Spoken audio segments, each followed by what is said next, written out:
Our contemporary moral thinking has identified different forms of morally problematic discrimination. These include discrimination based on race, sex or gender, religion, or ethnicity. More recently, ethicists have pushed us towards acknowledging another form of discrimination: speciesism.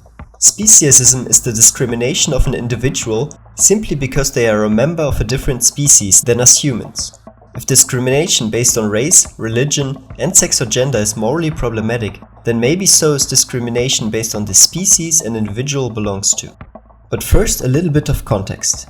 The first explicit mention of the term speciesism is traced back to British psychologist Richard D. Ryder back in 1970. Ryder was active in animal rights groups and advocated the term in order to point to the immorality of how we treat animals. The Australian philosopher Peter Singer then popularized the term speciesism in his 1975 book Animal Liberation. There, he defined it as a prejudice or attitude of bias in favor of the interests of members of one's own species and against those of members of other species. To clarify speciesism a bit more, let us use the thought experiment called the lifeboat and change it a little bit for our purposes. As you might know, philosophers like to play around with thought experiments to try to hammer down their points. So let us imagine a case where you are on a boat with another person and an animal. The boat is sinking, and for whatever reason it is paramount that you survive. There's no other way to prevent the death of all three of you but by throwing someone off the boat. Sounds brutal and weird, but let us assume this for the sake of the discussion. The other two individuals are a typical human adult and a typical adult dog. What would be the morally right action, assuming that you definitely have to throw someone off the boat? Most people will likely sacrifice the dog, even though only with some form of regret. There are different reasons for this decision. The human has more cognitive capacities and will lose likely more potential quality of life than the dog. That would likely also be Singer's argument, given that he is a utilitarian. In that case, let us change the scenario a bit. Imagine there's a 2-year-old and a chimpanzee on the boat with you. You have no close ties to either of them. Don't ask us how you ended up on the boat with them. Thought experiments are weird, alright? Whom should you sacrifice now?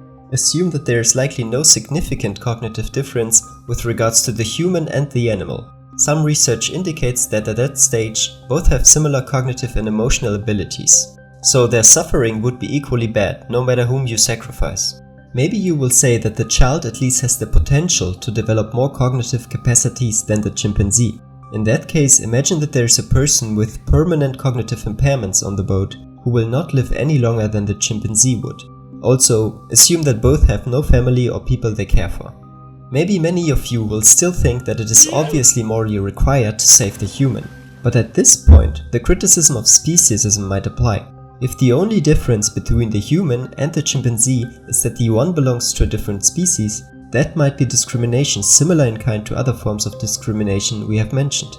We will probably be emotionally driven to rescue the human, but that alone does not offer a sufficiently good justification.